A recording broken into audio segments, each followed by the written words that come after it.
the last mark we're looking at to get us to be resolved in who we are and who we want to be is vision. Vision. Vision is a picture of where you want to go. And men have vision, and boys just live day to day. Boys think, what's the path of least resistance today? How can I enjoy my candy today? How can I have fun today? Men have a picture of where they want to go, and they put their eyes forward, and they go someplace. Vision is something that you are going to be about as a man.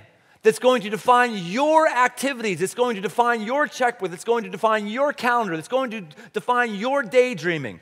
And when you do this, you'll trailblaze. And men are okay to trailblaze, and boys want to stay in the pack. And where's the pack? The pack is always on the well-worn path where everyone else is, where men say, no, I'm going to go in that direction, which means I have to do a little bit of trailblazing.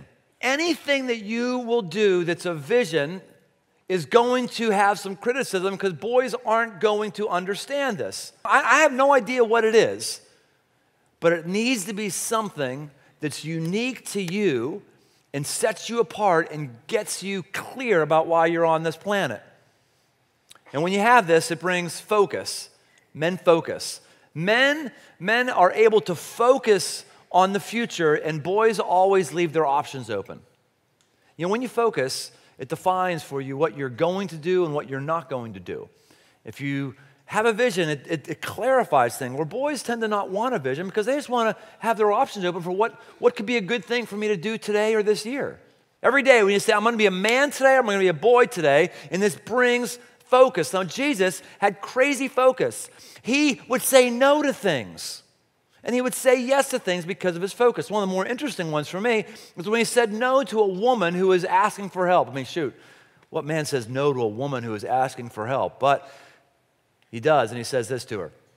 He says, I was sent only to the lost sheep of the house of Israel.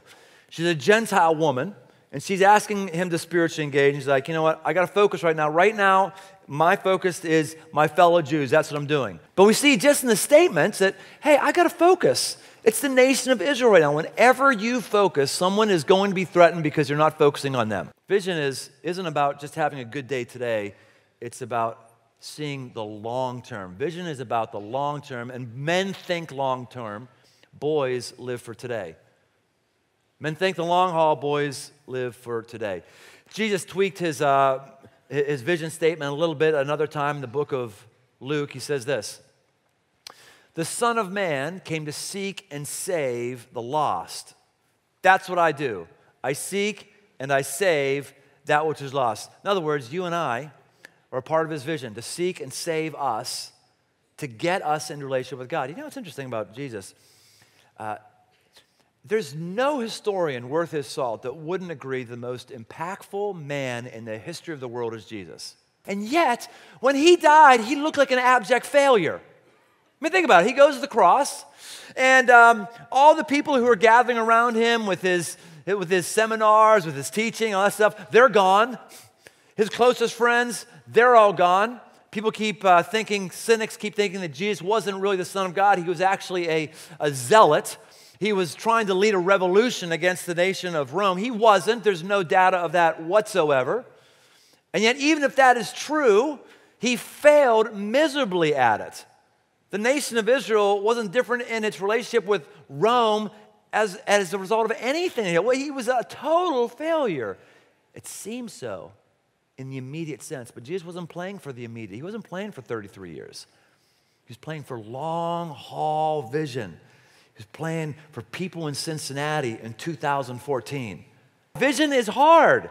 It's difficult. It's always easier to just walk through a default open door, but men push through barriers. Men push through barriers, and boys just go through open doors. Oh, open door. Oh, my God. Well, open door. I guess what job am I going to take? Oh, that one has no. I'll just take that job. Open door. Oh, well, you know what? She said I could do X, Y, Z with her. Said, oh, open door. I just kind of walked through that open door. Oh, well, that's not vision. Vision is about difficulty. It's always difficulty. Vision is about something that isn't going very well, and it's not going well, so other people have given up on it, but you are going to do it differently. You're going to go forward. So weird how we have this brand of spirituality that's this like sugary pop spirituality. It has these stupid concepts that are nowhere in the life of Jesus and nowhere in the Bible, such as, if God's involved with it, it's going to be easy and it'll all come to pass. No, it won't. Everything that's significant you see in the Bible are people leaning in and pushing things. And boys don't want to lean in, they don't want to push. No, vision doesn't work that way. It's rough and it's difficult. When you have a vision, you have to declare it. You have to state it.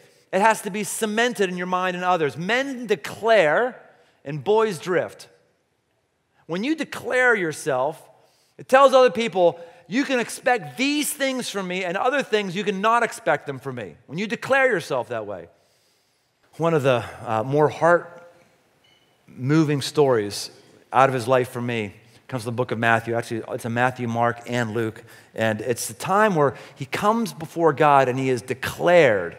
He is declared. Take a look at it. Behold, a voice from heaven said, "This is my beloved Son, with whom I'm well pleased." Then Jesus was led up by the Spirit into the wilderness to be tempted by the devil. How would it feel to have your heavenly Father say, "This is my Son in whom I'm well pleased"? Every man craves for someone looking him in the eye and saying, "You are a man." I got an anonymous letter from a woman this last week. It's worth sharing. Check it out.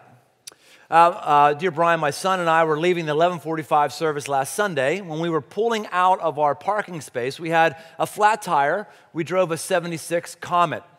I managed to get the car parked at AutoZone by their dumpster, and two men from Crossroads pulled up and asked if we needed help. We did not have a spare tire, so the one man went into AutoZone and bought the can of Flat Fix. As he was putting it in the tire, it was leaking out at the bottom. When they turned the tire, they said the tire was dry rotted. I told them that I would have to call a tow truck, and they said, "No, don't do that. It would be very expensive." They said, "We'll take the tire off and buy you a new tire." I started crying. They left, and about an hour later, they were back with the new tire. They said, "Sorry we took so long, but everything was closed, and we had to go to Kenwood." As one man was putting the tire on, the other man said to me, "You know, when I saw you today at church, God told me that I would be helping you today." Then he said, "God always tells us where he wants us to be. It's not always where we want to be, but it's where we should be." They would not give their name so I could write them a check.